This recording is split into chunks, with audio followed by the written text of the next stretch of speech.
Blog Talk Radio. Welcome to Fearless Generations with Terry Sayer and Kelly Fox.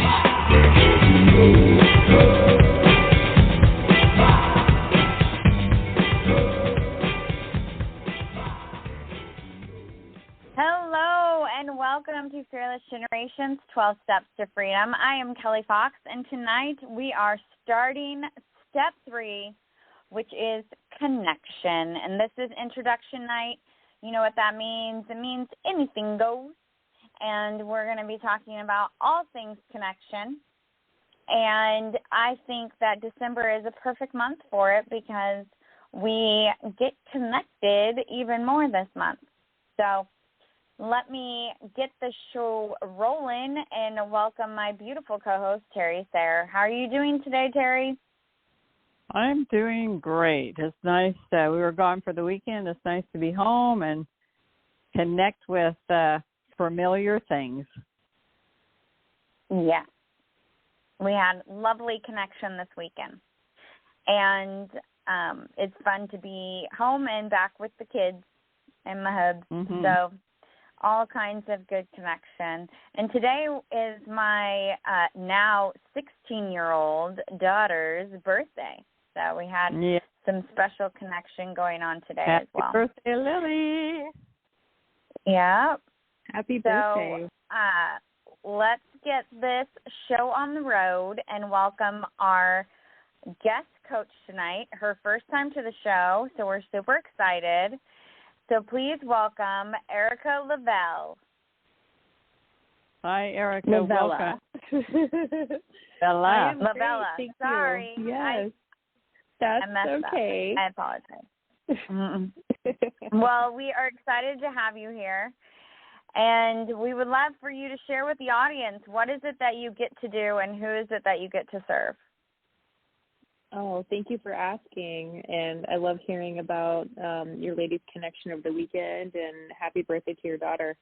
So I'm Erica Lavella. I am a bariatric surgeon, and I'm co-founder of a online nutrition education company called Art of Bariatrics, where we coach and serve those who have had bariatric surgery and who would like to further their journey with more personalized support. Definitely talking along the lines of connection with our bodies, connections with our nervous system, healing those parts of ourselves that feel disconnected from our bodies. And so when I discovered your show and what you ladies were doing, I was really excited to try to get involved. Yeah, we love having here our audience. Some don't know that both Terry and I have had gastric bypass, and so we were very interested in hearing and having you on the show to, get the perspective of fear around that process, coming up to it, after it, complications, and because we've gone through that. And then wrapping that all up with connection. So I think it's going to be a great show tonight. Oh, thank you. Erica, what does connection mean to you? Connection to me means shared presence. So connection is, it's the, there has to be two or more entities being present together in order to, have connection. And so, in biochemistry terms, that's like a chemical bond, between hydrogen and oxygen. With, humans, it's a connection to yourself and a family member. You're both mothers, so you know what that's like to carry a baby and to connect with a baby and to have that relationship with children or inverse with your mother. But when we're talking about ourselves and our health sovereignty, it's that connection with yourself and that connection with your body. Your body as a separate entity, but your body is a part of you. Yeah. Yeah, I love that. I mean, in fearless living, we always start with ourselves, so that is right in alignment with us. We have to connect to ourselves before we can really connect with other people. We have to dive in and check in with ourselves every so often and see, are we in alignment? Are we connected with our values? Are we connected to our spiritual self, our mental self, our physical self? All those different aspects. And are we fully engaged in our life, or are we letting fear keep us back, or something else? So, yeah, I love that you brought it back to connecting to ourselves. I like the idea of adding the word present. I think I do a little daily minute conversation around the step of the month, and so it's called Terry Talks, and I do it every weekday morning, just a minute long, and talking about connection for this month of December. I like the way you said being present with another entity, and that's where the connection occurs. So, talking about connecting to yourself, I mean, we're very complex beings. We have a spirit, we have a mind, we have a heart, and so we connect emotionally, socially, physically, intellectually, spiritually with ourselves. So that other entity is that part of ourselves that we connect with. And then for me, in my journey, I have a connection to my higher power, which for me is God. And that connection is, really connecting to my alignment with my values and my spiritual part of me, and then connecting to others, just other human beings. Some people have a super connection with nature. Some people have a connection with animals. Just whatever that connection that feeds your soul and helps you to be in alignment with all those parts of yourself. I think that it's interesting that we think of ourselves as a whole entity, but yet we're a combination of so many components and parts that bring us to that whole. And it's connecting with all of those. I was talking with a gal that we've worked together off and on for years, and how important it is to, some areas of my life I'm super connected. And how do I access that management or that navigation of that part of myself to bring it to a part of myself where I'm not as connected? And just, really reflecting on that. I think this month of talking about connection, it gives us an opportunity to really look at those parts that connect to make the whole, the whole person. And how are we connecting with each parts? Yeah, so I like that, being present. Being present with my physical part, being connected with my mental part, being, just looking at it as a total thing. And I think expecting ourselves to be, 100% connected with every part at every moment is a little bit, probably unrealistic.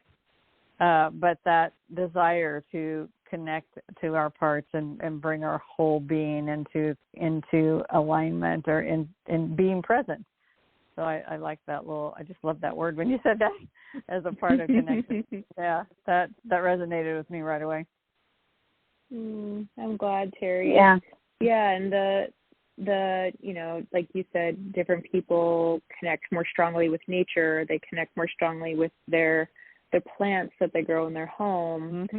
All of these different, features of our environment are part of the collective whole. And so, your energy can't always be on all of these things, but your ability to transfer that presence from thing to thing around you, or, being to being around you, I think all of these things really create a really wholesome experience in a person's body and a person's nervous system regulation. And so when you're really connected to your sense of self and how your self interacts with the things and the, the others that you're around. There's just a lot of peace in that. Mhm. Yeah, I think that absolutely. I love that inner, that inner peace, or that when you reach that, you reach that connection, at that moment that you are completely connected, and you have that inner peace, or that sense of joy. And I think we can't be there all the time, but when we can get there, it just it resonates in a way that it keeps us going. It keeps us connecting and being present and striving to be more connected in different parts of our lives, so that we can have those moments of that inner peace, that knowing that, we're whole. And, I've lived a long time, and I'm finding that more and more now. I don't know if it comes with experience or it just comes with living life, as long as, I've been here on the planet, and I can get to that connect place of inner peace or joy, and that's lovely. Mhm. Yeah, and life will present us with, I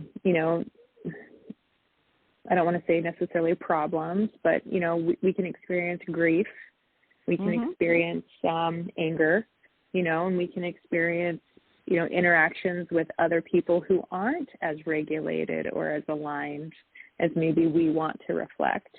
But once a person can establish where they feel that wonderful sense of connection and that alignment and that peacefulness, it just gets easier and easier to come back to it. Yeah. Yeah, I love all of that. I think that the more we can be, connected with ourselves and be honest with ourselves and love ourselves, the more open we are going to be to expanding our comfort zone. And that is what we are all about, expanding that comfort zone, moving beyond our fear and living a fuller life. And I feel like that is something that you are all about, helping people live a fuller life, moving past those fears that have kept them stuck in the previous one. And so when you're working with your clients or whatever you call them, I would say clients. Yeah. When you're working with your clients, absolutely. Great. Where does this come up for them, or does this come up for them, a connection piece where they're reconnecting with food, or they're reconnecting with their body, or they're reconnecting with their mindset, or whatever it may be? How do you support them with that? Yeah, I would say it comes up in every step of the way. I think the other really delightful, empowering piece as a coach, it's different than a patient relationship in like the doctor setting. But in the real coaching space, you can really listen to people with where they're at and meet them where they're at. And, a lot of times people will come to us, expecting a meal plan and nutrition advice, and they want to get more, holistically minded with their food. And, maybe they've regained some weight and some old habits have kind of crept back in, or maybe they're immediately post-op and they didn't feel like they got a lot of good supportive education or time with their individual bariatric program, where their dietitian will give them a calorie goal, but not necessarily explain how different foods nourish you and why. And so in my client coaching agreement, it's all about answering their immediate questions, like with some science, but then backing it up to, well, what is your emotional state right now? What is your mindset right now? What are your limiting, tell me more, basically. And so when you ask somebody to tell me more, a lot of times you can always come back to like an unmet need. There's some unmet need, and because of their previous habits, traumas, life circumstances, it's so easy to disconnect from your body and kind of go right back to the simple pleasures of like what pleasures me now. And so for some people, you know, it's sweets. For some people, it might be alcohol. For some people, it might be, you know, maybe they stop caring for their body. Maybe they stop exercising. And, you know, it's not like what we're doing is, you know, groundbreaking and we're recommending some new fancy supplement or, you know, anything like that. Like this kind of work really requires patience, kindness, that self-love, cultivating self-love. And so I really just try to offer the most supportive, nurturing, like the words that a lot of people just don't often tell themselves enough, which is you are worthy, I am connected to you, you know, and a lot of mirroring, and just really helping people, again, cultivate that sense of connection. It can really come from anywhere. You know, it can be a relationship dynamic that a person might be struggling with. You know, not everyone always has the most supportive partners or family members, or, you know, maybe their own children and their children's eating habits, you know, then kind of trigger them, or maybe they're getting into a new relationship and they're worried what their body's going to look like, or, you know, who's going to love them with extra skin, or, you know, whatever the dynamic might be. But we really try to cultivate a really loving presence with a lot of, you know, sound good, whole food, nutrition advice. And when we get people to connect with nature through food, that's kind of what lights me up. And so I like to, again, inspire people and motivate people to really think about food as expanding their relationship and their connection to nature. You know, where does their food come from? What are the ingredients in it? Where are your vitamins coming from? You know, how are your vitamins made? How, you know, and then coming back to the basics, like we all need to feel safe. And I feel like a lot of times when we're dealing with, you know, weight and, you know, weight-related issues around that, sometimes the doctor's office doesn't always make a person feel safe. And so that's why it's been really nice to sort of expand really this coaching, you know, experience beyond the clinical environment, is because we're all humans doing human work with the same temptations and pleasures and joys, and, you know, really just kind of reestablishing that mindset of, you know, food doesn't have to be scary. We don't have to be restrictive. When we use food as medicine and we really honor our relationship to our bodies and we love ourselves, we are then in a different mindset to then make choices that are in alignment with what nourishes our body and what feels good. And so sometimes that is, you know, going out for ice cream with your children or eating birthday cake on a children's birthday, right? Like, of course, that is pleasurable and joyful and peaceful. And then, you know, what's on the other side of that? And if on the other side of that is a feeling of guilt or a feeling of I can't stop myself, or, you know, who knows? I mean, not everybody gets stuck on the food part. Some people get stuck on the self-love part and, you know, just not moving enough. And so then even on the movement piece, it's like, well, what kind of movement feels good? You know, and where do you feel safe moving?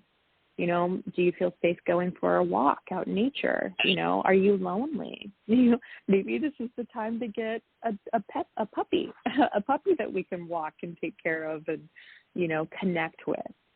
So really just connecting with each individual, meeting them where they're at, addressing their questions, but then always diving deeper and coming back to those very basic needs that we all have: safety, relationship, love, connection, you know, food, water.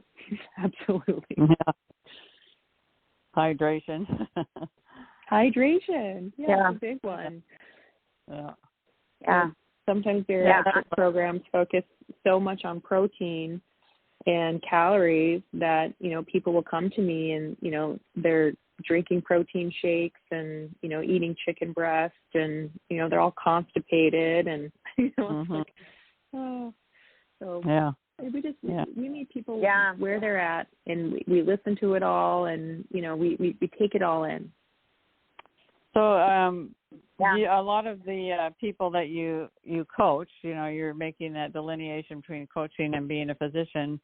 Are a lot of them people that you have performed the surgery on, or do you just put it out there and there's a variety of people that you do work with groups or individuals or both?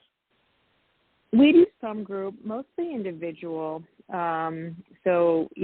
have like online courses, meal plans, and a lot of our online coursework is, again, all this information about how do we foster these relationships to ourselves, where does nourishment come from, nourishment outside of, how we traditionally think about nourishment. And then we also do like VIP programs. So in the VIP programs, it's a lot of one-on-one conversations back and forth, and a lot of, highly individualized coaching that way. Mm-hmm. And our clients, they are not clients that I have operated on. This is really an online environment. My clients come from Australia, my most, Jamaica, Europe. I mean, it's really a worldwide web, so to speak, of support that we're putting out there. That's great. Awesome. That's great. My clinic, That's great. Yeah, my clinic patients get a lot of this stuff too. Oh, that's good. Yeah, I feel like we, or at least I, didn't feel like I really had a lot of support from my doctor per se, but a lot of people that I knew had the surgery before me, and so I was able to ask them questions and go to them for things. But there definitely was a lot of fear involved in going and actually getting the surgery. And then I did have a complication afterwards, which caused fear too. But I think that even now, I don't know, I think I'm like 11 years out or something like that, there's still like a disconnect between me and certain foods. And so I think it's that ongoing process. So you were talking about people who that come that have maybe started to gain some more weight and they want to get that under control, or that they've just had the surgery. Do you also work with people who have, had the surgery 15 years ago? Yes, I would say that's probably the bulk of our clientele is people who have had surgery in, the remote kind of past, and are really just looking for a community of support. Gastric bypass specifically, because you rearrange the GI tract, there's a lot of microbiome disturbances. And so I hope you ladies resonate with some of this, but, learning what that is, pH imbalances, you don't have any stomach acid anymore mixing with your food. And chronically over time, a lot of people can even get pancreatic insufficiency, and they can have, a lot of loose stools. They can get dumping syndrome and reactive low blood sugar. That's called reactive hypoglycemia. And so we really just take our time, assessing what foods do people love. And then, the beauty about it all is, from a gut health perspective, it's not about what you don't eat as much as it is about how many more new plants can you consume, how many different herbs can you consume.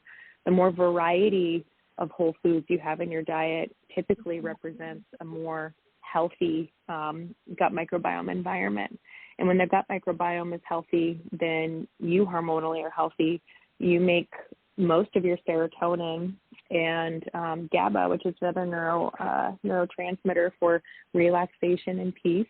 So there is a biochemical component to how our food breaks down, interacts with our microbiome, and then our microbiome can then manufacture these feel-good hormones and neurotransmitters for our brain. So we teach a lot about the gut-brain axis, And how do you improve upon that given the, wonderful weight loss tool that somebody had, but just knowing that there's some side effects to that. Mm-hmm. Oh, yeah. Yeah, I definitely think that Terry and I need to have a conversation with you about all of this. But we are almost Happy to out help, of time, ladies. Yeah, we are almost out of time. I thank you so much for being on the show. You've just opened up my eyes to see that there's a lot more that I can know about what's going on in my body and how I can support myself to, be more knowledgeable and eat better to, take care of myself better and love myself better. So I'm definitely interested in continuing the conversation.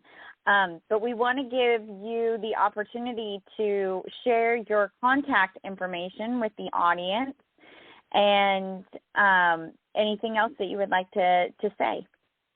Yeah, so we're on Instagram and Facebook like the rest of the world. We are Art of Bariatrics. You can direct message us on there on either platform, and we will respond. We also have a website, artofbariatrics.com. And like I said, we offer a variety of, very accessible programs. Go at your own pace, online courses with meal plans. Meal plans can be separate. Our courses have wonderful content. And then you can also work with Bonnie. Bonnie is my registered dietitian and co-founder. You can work with us individually as well through our VIP coaching programs. And, periodically we run sales and deals, and you can join our email list. We're always writing articles. We have a blog on our website, just really sharing and highlighting this information. And yeah, I think that's probably about it for how you can get in touch with me and how you can work with me. Awesome. I love it. And if you could go into our Facebook group and put a link in there for our listeners so that they can have easy one-click access to you, that would be awesome. I will definitely do that. Thank you so much for suggesting that. Yeah, absolutely. So we are just down to the wire. So, Terry, is there any last thing that you want to say? No, I just really appreciate this conversation and the synergy between the three of us. I think it's been revelatory for me, and I just feel like it's been a very worthwhile synergy. So I love it. Yeah. Oh, thank you, Terry. I feel the connection. synergy too. Yeah. Likewise. I love the connection we have made. Yes. All right. Well, thank you so much. We want to remind you all that the 12 Steps to Freedom were created by Rhonda Britton, the CEO and founder of the Fearless Living Institute. If you would like to know more about Fearless Living, please go to fearlessliving.org. To find out more about Terry and I, go to fearlessgenerations.org. And you can find out all about our upcoming workshops, our group program, Stepping Towards Freedom, where we delve deeper into these 12 steps and just explore them even more, one step a month at a time. And you can also find out about our fundraiser that we are doing this month for suicide prevention. So go check it all out and get all that information there. You can also find us on social media under Fearless Generations with an S on the end. We thank you so much for being here with us tonight. And until next week, everybody, be fearless. Thank you, Erica. Bye. Thank you. Bye.